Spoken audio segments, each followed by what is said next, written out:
వేటిక special స్టోరీలో 1 by 1 చూద్దాం. రాత్రి ఆకాశం వైపు ఒక్కసారి చూసారా? ఆ నక్షత్రాల వెనక మన కళ్ళకు కనిపించని ఇంకో ప్రపంచం ఉందేమో అన్న అనుమానం అసలు ఎప్పుడైనా కలిగిందా? ఈ విశ్వంలో ఉన్నటువంటి జీవులు మనమేనా అన్న ప్రశ్న ఎప్పుడైనా తలెత్తిందా? లక్షల కోట్ల నక్షత్రాలు, అనేక గ్యాలక్సీలు, అంచనా వేయలేని దూరాలు. ఈ అపార విశ్వంలో భూమి ఒక చిన్న ధూళి కణం మాత్రమే. మరి ఆ అంతులేని విశ్వంలో ఇంకెక్కడైనా జీవం ఉందా? అసలు ఈ ప్రశ్న శాస్త్రవేత్తలు మాత్రమే కాదు, సామాన్యుల్ని కూడా దశాబ్దాలుగా వెంటాడుతోంది. ఎస్, ఇలాంటి సమయంలో అమెరికా మాజీ అధ్యక్షుడు ఒబామా చేసినటువంటి వ్యాఖ్యలు ప్రపంచ దృష్టిని మళ్ళీ ఏలియన్స్ వైపు తిప్పాయి. దశాబ్దాలుగా మానవాళిని వెంటాడుతున్నటువంటి అదే ప్రశ్నకి ఇప్పుడు మళ్ళీ కొత్త ఊపు వచ్చింది. అమెరికా మాజీ అధ్యక్షుడు ఒబామా చేసిన ఒక వ్యాఖ్య ఏలియన్స్ చర్చను మళ్ళీ ప్రపంచవ్యాప్తంగా హాట్ టాపిక్గా మార్చింది.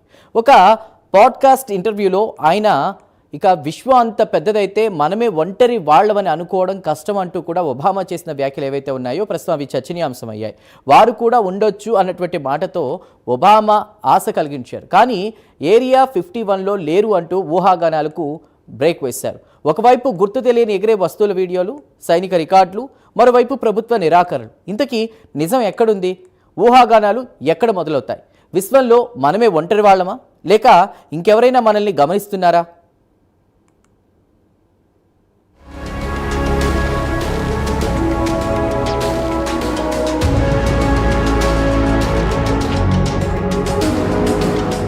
విశ్వం అంతులేని అంధాకార సముద్రం కాదు, ప్రశ్నలతో నిండిన ఓ విస్తార ప్రపంచం. ఈ విశ్వంలో ఉన్న జీవులు మనం మాత్రమేనా అనే సందేహం మానవాళిని శతాబ్దాలుగా వెంటాడుతోంది. ఇది అదే ప్రశ్న అమెరికా మాజీ అధ్యక్షుడి మాటలతో మళ్లీ ప్రాధాన్యం సంతరించుకుంది. అమెరికా మాజీ అధ్యక్షుడు ఒబామా ఓ పాడ్కాస్ట్ ఇంటర్వ్యూలో చేసిన వ్యాఖ్యలు ప్రపంచవ్యాప్తంగా ఆసక్తిని రేకెత్తించాయి. ఏలియన్స్ రియల్ అని చెప్పిన ఒబామా విశ్వం ఎంతో విస్తృతమైందని, అంచనా వెయ్యలేనంత గెలాక్సీ సౌర వ్యవస్థలున్నాయని అన్నారు. గణాంకాల ప్రకారం మనం ఒంటరి వాళ్లు కాకపోవచ్చనే భావనను కూడా ఎక్కడో ఒక గ్రహంపై జీవం ఉండే అవకాశాలున్నాయని ఒబామా తెలిపారు. అయితే అదే సమయంలో భూమిపై గ్రహాంతర వాసులొచ్చి సంప్రదింపులు జరపారనే వాదనకు ఎలాంటి ఆధారాలు లేవని స్పష్టం చేశారు. ఏరియా 51లో ఏలియన్స్ ను దాచిపెట్టినట్టు వార్తలు వస్తుండటంతో తాను అమెరికా అధ్యక్షుడిగా ఉన్నప్పుడు కూడా విచారణ చేశారని తెలిపారు. కానీ ఎవరిని ఏరియా 51లో దాచిపెట్టినట్టు ఆధారాలు లేవని ఆయన స్పష్టం చేశారు.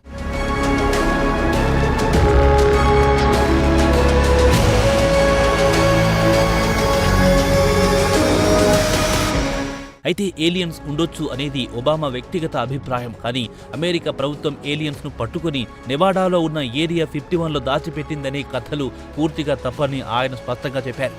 తాను అధ్యక్షుడిగా ఉన్నప్పుడు కూడా అలాంటి ఆధారాలేవీ కనిపించలేదన్నారు. ఇక ఆకాశంలో కనిపించిన కొన్ని గుర్తు తెలియని వస్తువుల గురించి కూడా ఒబామా మాట్లాడారు. కొన్ని వీడియోలు, రికార్డులు ఉన్నాయనే విషయం నిజమే, కానీ అవి తప్పనిసరిగా గ్రహాంతర వాసులవే అని చెప్పడానికి ఎలాంటి ప్రూఫ్ లేదని ఆయన స్పష్టం చేశారు. ఇది ఒబామా వ్యాఖ్యల తర్వాత ఏరియా 51 మరోసారి చర్చనీయాంశమైంది.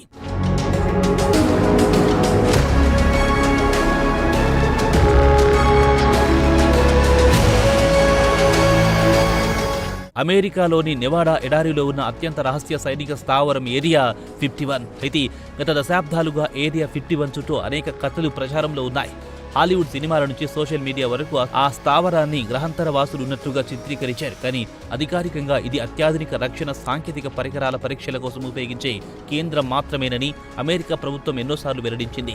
1955లో స్థాపించబడిన ఈ స్థావరంలో గూఢచారి విమానాలు, రహస్య ఫైటర్ జెట్లు, ఆధునిక ఆయుధ వ్యవస్థలను పరీక్షించారు. ఒకప్పుడు శాటిలైట్ చిత్రాలు కూడా నిషేధించబడిన ఈ ప్రాంతం గోప్యత కారణంగా ఊహాగానాలకు కేంద్ర బిందువు అయింది.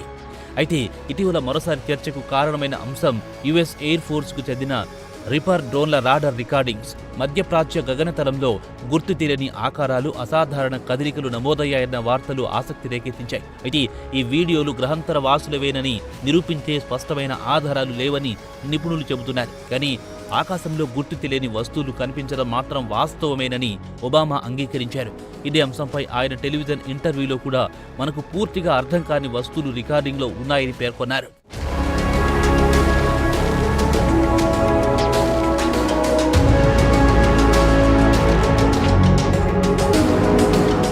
మరోవైపు ఇటీవల సంవత్సరాల్లో అమెరికా రక్షణ శాఖ యుఎఫ్ఓ అనే ఓ పదానికి బదులు యుఏపీ అనే పదాన్ని వినియోగిస్తోంది.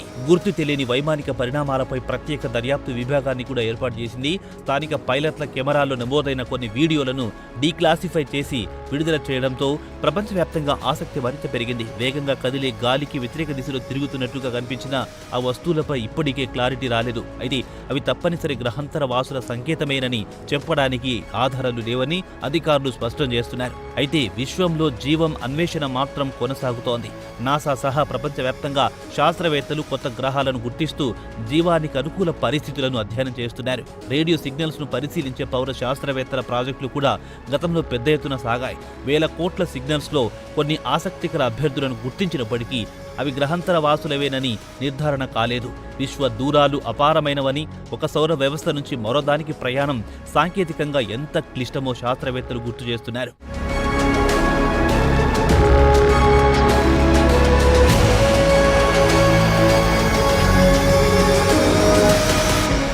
మొత్తం మీద ఒబామా వ్యాఖ్యలు రెండు స్పష్టమైన సందేశాలను ఇస్తున్నాయి.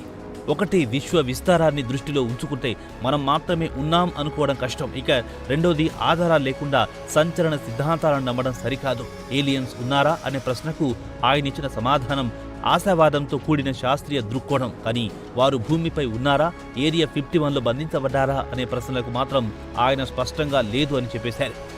ఇక విశ్వం ఎన్నో రహస్యాలను దాచుకుని ఉంది. శాస్త్ర సాంకేతిక పరిజ్ఞానం ముందుకు సాగుతున్న కొద్దీ కొత్త గ్రహాలు, కొత్త సంకేతాలు, కొత్త అనుమానాలు వెలుగులోకి రావచ్చు. అయితే ఇప్పటికైతే స్పష్టమైన విషయం ఒకటే, ఊహాగానాలు వేగంగా పాకినా ఆధారాలే తుది నిర్ణయానికి ప్రమాణం. ఏరియా 51 మిస్టరీ ఇంకా కొనసాగుతోంది. కానీ శాస్త్రం మాత్రం సమాధానాల కోసం నిశ్శబ్దంగా తన ప్రయాణం కొనసాగిస్తోంది.